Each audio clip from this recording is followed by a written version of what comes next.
Dr. Rebecca Foster had spent 15 years as a forensic image analyst at the National Archives, scrutinizing thousands of photographs for hidden details, faded inscriptions, forged signatures, or subtle manipulations.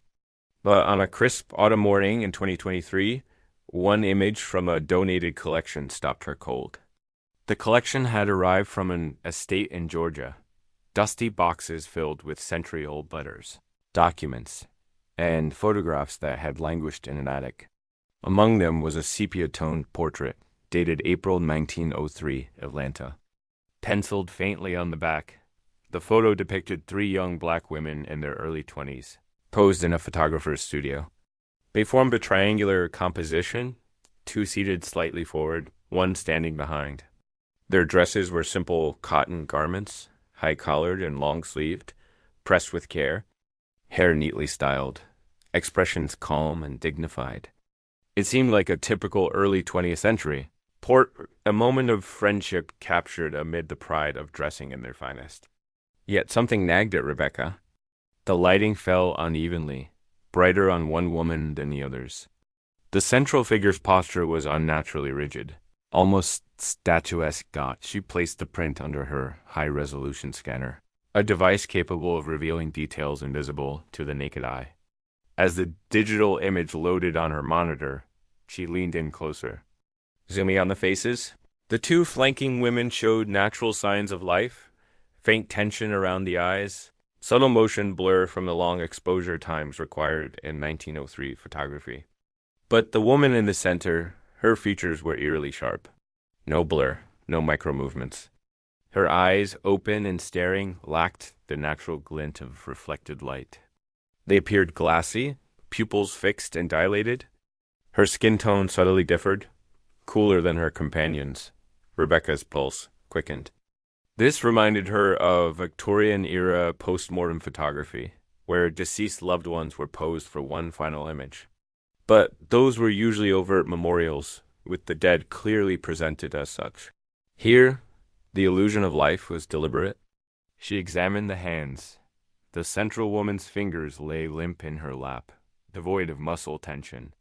The other two women's arms weren't just beside her, they seemed to support her subtly.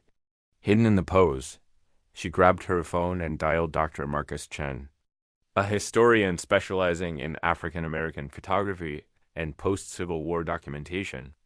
Marcus, I need you to see this. It's a post-mortem photo, but not labeled. And there's more signs it wasn't a natural death. His response was immediate. Send it. I'm on my way.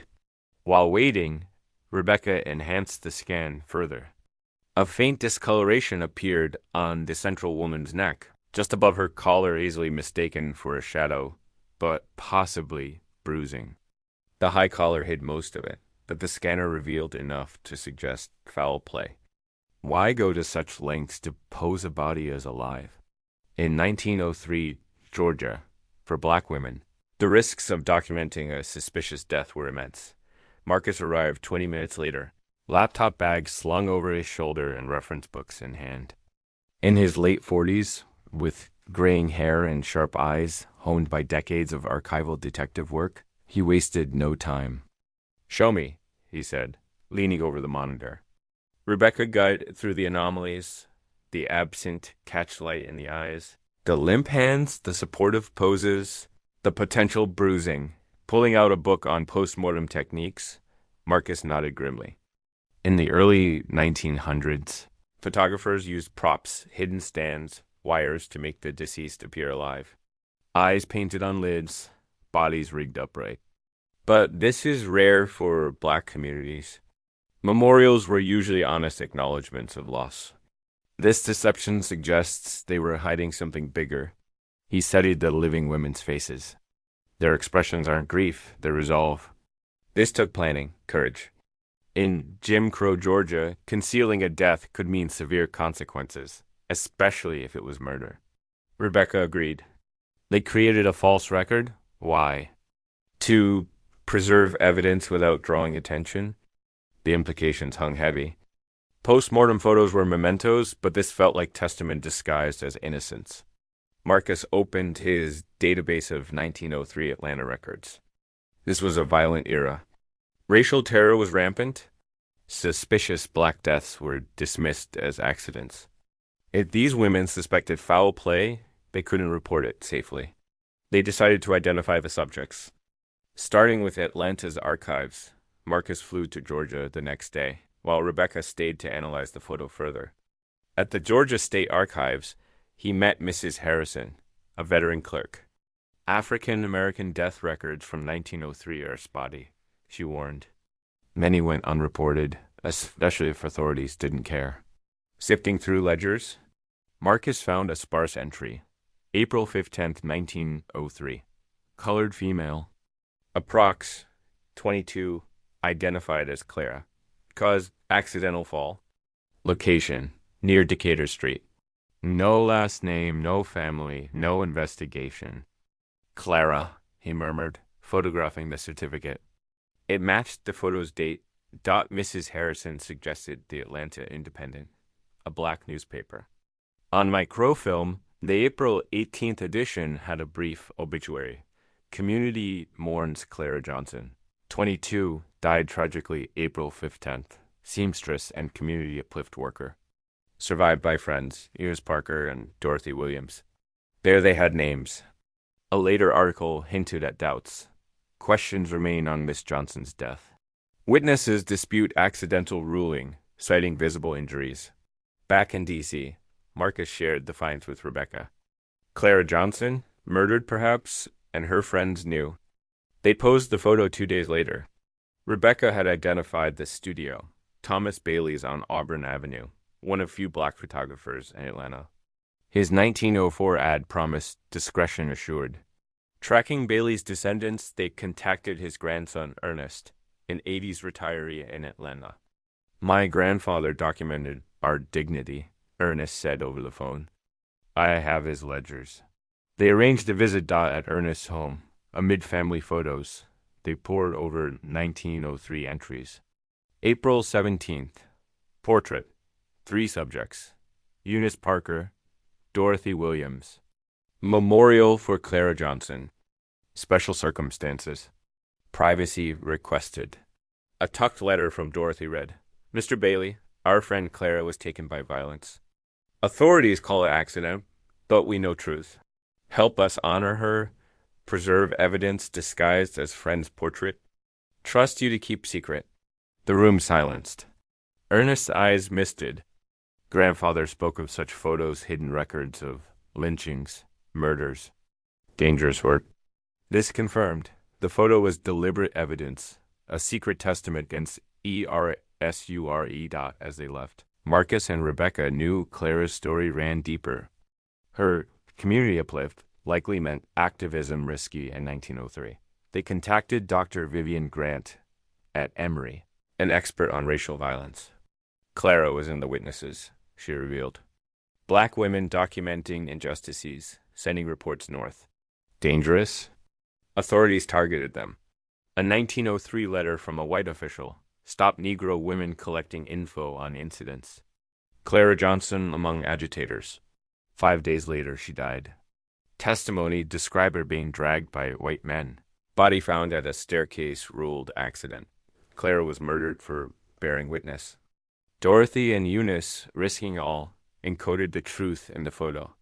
Now, Rebecca and Marcus sought descendants to share the legacy preserved for over a century.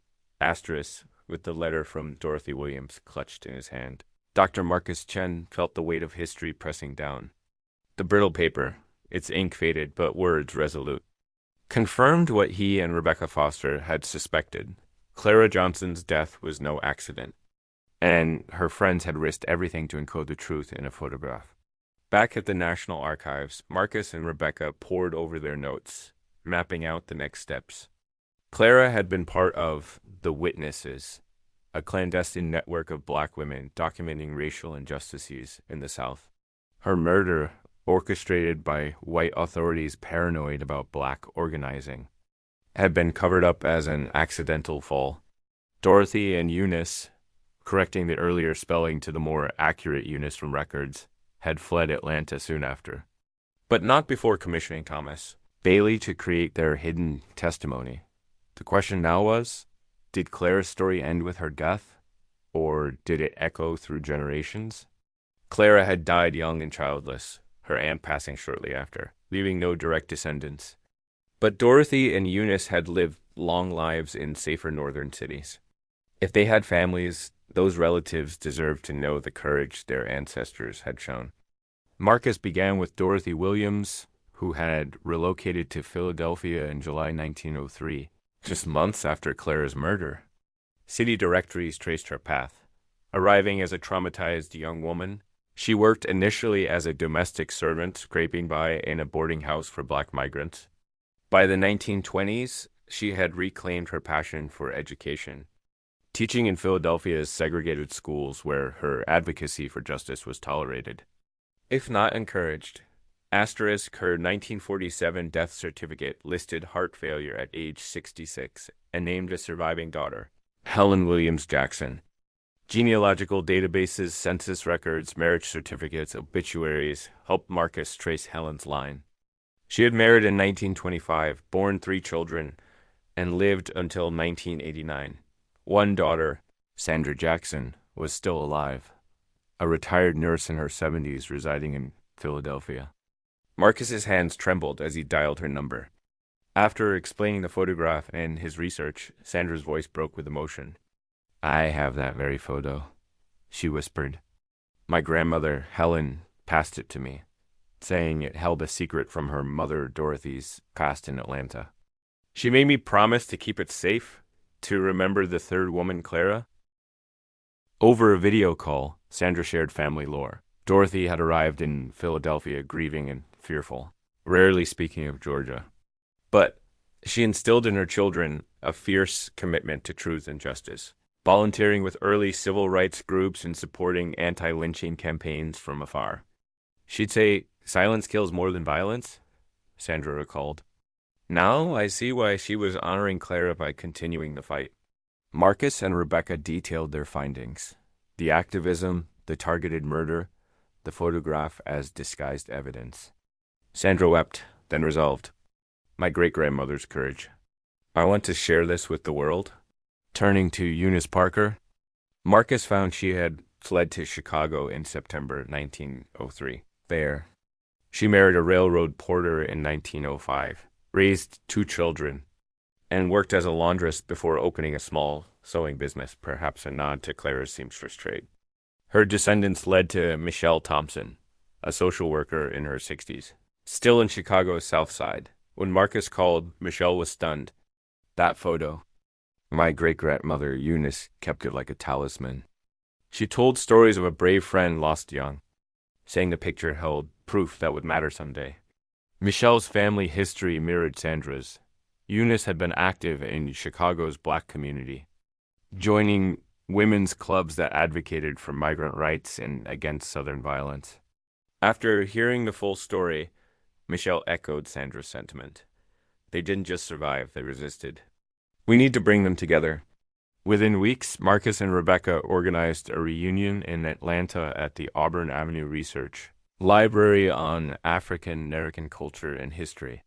Sandra flew in from Philadelphia, Michelle from Chicago, and Ernest Bailey joined as the photographer's grandson, bringing his grandfather's ledgers. The library's conference room, lined with historical exhibits, felt charged with anticipation.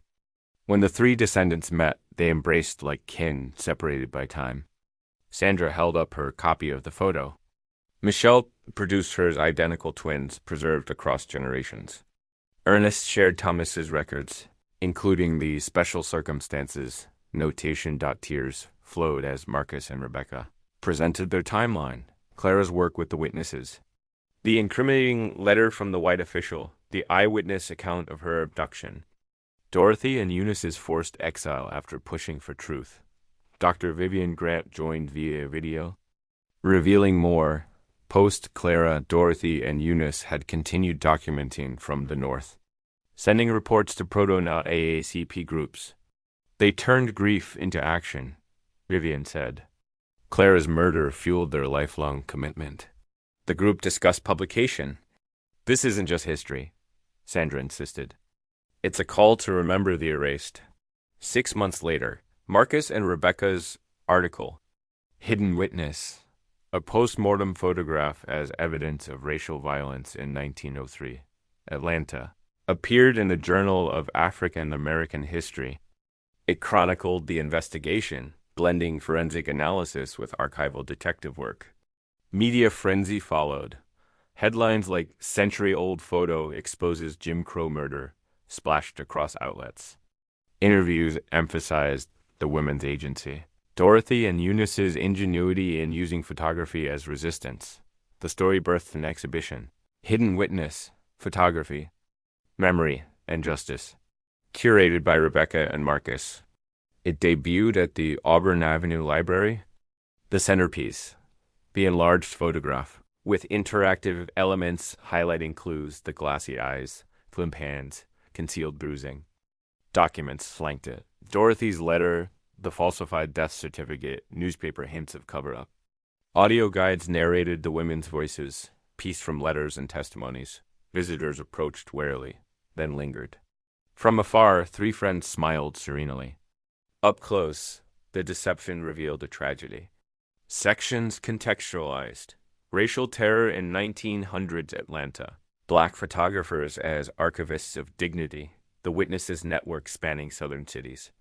Sandra and Michelle contributed oral histories, speaking of inherited resilience. My great-grandmother taught us truth outlasts tyrants, Michelle said in a recorded clip. The exhibition toured nationally, drawing crowds in Philadelphia, Chicago, and D.C. It sparked dialogues on erased histories, inspiring the Clara Johnson Documentation Initiative, a database uncovering misrecorded Jim Crow deaths. Led by universities and activists, it identified hundreds of suspicious cases, restoring names and stories. Sandra and Michelle became ambassadors, lecturing on bearing witness. Dorothy preserved the photo knowing technology would unveil it, Sandra told audiences. We're the generation to amplify it. Yet, as the exhibition gained acclaim, questions lingered. How many similar photos hid truths? Marcus's team found 12 more from the era. Posed innocently but encoding violence, bodies supported subtly, expressions masking grief. Underground archive, he called it. The story evolved from one murder to a movement of visual resistance in Atlanta. Community funds erected a memorial on Auburn Avenue. The photo etched in bronze, Clara's biography inscribed. Her words from reports. Truth is our weapon against invisibility. Unveiled April 15, 2024 to 121 years. Post-death Sandra. Michelle and Ernest laid flowers. A mirror below reflected visitors. You are the witness now. What truth will you tell? As Chapter 2 closed, the photograph's secret had transformed from sinister shadow to beacon of endurance. Its echoes rippling into the present. Asterisk the unveiling of the Clara Johnson Memorial on April 15, 2024. Marked not just a remembrance, but a reckoning. Auburn Avenue buzzed with hundreds of attendees, historians, activists, families, and curious locals gathered under a spring sky that seemed to echo the serenity of the 1903 photograph. Sandra Jackson and Michelle Thompson stood at the forefront, hands intertwined, their families flanking them like guardians of a long-buried truth. Ernest Bailey, representing his grandfather Thomas, held a framed copy of the ledger entry, a tangible link to the act of defiance that had preserved Clara's story. The ceremony opened with a choir from Friendship Baptist Church, the same congregation, Clara. Dorothy and Eunice had belonged to Singing Hymns of Resilience. Dr. Vivian Grant took the podium first, her voice steady as she recounted Clara's role in the witnesses. Clara Johnson didn't just document injustice. She embodied the fight against erasure. Her reports, smuggled north, detailed police brutality, voter intimidation, and mob violence evidence that fueled early civil rights efforts. After her murder, Dorothy and Eunice carried the torch from Philadelphia and Chicago, contributing to anti-lynching bills and community organizing. Their photograph wasn't a farewell. It was a promise that truth would prevail. Rebecca Foster and Marcus Chun followed, sharing their latest discoveries. We've identified 12 similar photographs from the era, Marcus announced. Each hides a story of violence, bodies posed alive, clues embedded for future eyes. This suggests a network of resistance. Black photographers and families across the South using images as silent archives. We're collaborating with archives nationwide to decode them, ensuring more names like Clara's are spoken. Rebecca added, modern technology scanners enhancements fulfilled Dorothy and Eunice's faith. What seemed a simple portrait revealed bruising, rigidity, the glassy stare. But the real revelation is the courage. Three women turning grief into testimony amid terror. Sandra spoke next, her words laced with emotion. My great-grandmother, Dorothy, fled Atlanta after losing her teaching job for conduct unbecoming code for questioning Clara's death. She carried the photograph like a sacred relic, passing it down with whispers of its secret. In Philadelphia, she rebuilt, teaching children to value truth, volunteering for justice causes. She wrote in 1945, finally unburdening Clara's story to a civil rights group. We made a photograph together, the three of us. To the world, just friends? But someday the truth will be known. That someday is today. Michelle echoed her. Eunice Parker arrived in Chicago broken, but unbowed. She married, raised a family, and ran a sewing shop honoring Clara's trade. She joined women's clubs fighting for migrant rights, always saying, what's done in the dark will come to light. Her copy of the photo hung in our home, a reminder of bravery. Learning the full story healed something in me. It showed our ancestors weren't victims. They were warriors encoding resistance in plain sight. Ernest shared his grandfather's legacy. Thomas Bailey risked arrest, his studio a sanctuary for truth. He documented dignity when the world denied it, keeping records like Dorothy's letter for decades. He believed photography was power, a way to counter erasure. This memorial honors that collaboration. The crowd hushed as the cloth fell from the memorial, a bronze enlargement of the photograph. Clara centered eternally at 22, flanked by her steadfast friends. Inscriptions detailed her life, activism, and murder, quoting her reports, injustice thrives in silence. We must name it. Below, a mirror reflected viewers with the challenge. You are the witness now. What truth will you tell? Flowers piled at its base white for Clara's purity, yellow for Dorothy's hope, pink for Eunice's resolve. Attendees added their own murmuring names of lost ancestors, transforming the site into a communal altar. As the sun dipped, the group reflected privately. They knew, Sandra said softly. Dorothy and Eunice trusted that time and technology would unveil their secret. Their faith changed us. Michelle nodded. Clara's death aimed to silence, but they ensured her voice endured. Ernest added, my grandfather's lens captured more than images, it preserved humanity. The story's impact rippled outward. The Hidden Witness exhibition toured globally, inspiring similar projects. In Europe, decoding wartime photos. In Africa, uncovering colonial atrocities. The Clara Johnson Documentation Initiative swelled to over 1,000 cases, prompting congressional hearings on reparations for Jim Crow victims. Universities added courses on visual resistance, analyzing how marginalized groups use art against oppression. Sandra and Michelle became advocates, co-authoring a book, Three Friends, One Truth. It wove family memoirs with historical analysis. Royalties funding scholarships for Black women in journalism and forensics. We owe Clara our voices, they wrote.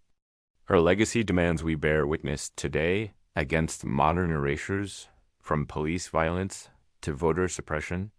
Rebecca and Marcus continued their work, founding a nonprofit for forensic historical analysis.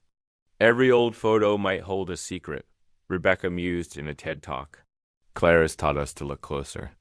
Marcus, in interviews, emphasized, this isn't past, it's prologue. Resistance like theirs inspires current fights for justice. Years later, on November 22, 2025, the story's narrative endpoint, Auburn Avenue's memorial, stood illuminated, a beacon. Visitors, from school groups to elders, paused at the mirror, pondering their role. Clara Johnson, once erased, now symbolized unbreakable resolve. The photograph, once serene yet sinister, had evolved into a testament, friendship defying death, courage outlasting hate. Truth triumphing over time, Dorothy's 1945 words closed the chapter. Clara died fighting for justice. We made sure she would be remembered, and so her story ended not in 1903, but echoed eternally, urging all to witness, remember, and act.